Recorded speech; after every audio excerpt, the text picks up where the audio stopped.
Mga boss, ikaduha rong adlaw sa buwan sa Hunyo.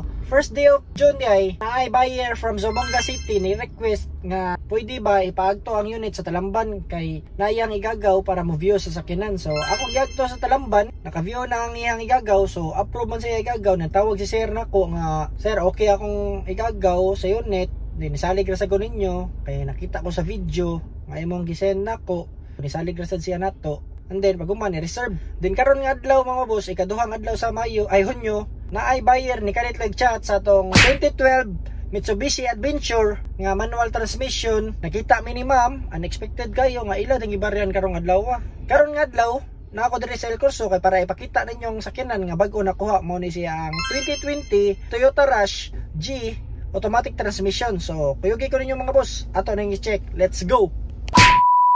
Mauna ni nga unit mga bossing, mao ni siya ang 2020 Toyota Rush G variant automatic transmission. Kato na siyang push start button. As you can see, gwapo kayang unit, puti ang color, baga kayang ligid. Ang makina niya is 1.5 engine displacement. So ang presyo niya tayo mga bossing is 829,000. Pwede ni siya cash, pwede sad ni siya financing. Nakita ninyo mga bossing, naka touchscreen na siya. Ang iyang touchscreen is kato na siyang Android, di-upgrade na gud siya. Dual aircon na ni siya, naka leather seat, and also low mileage. So mausa ni sa karon nga video mga bossing. See you in the next video. Bye bye.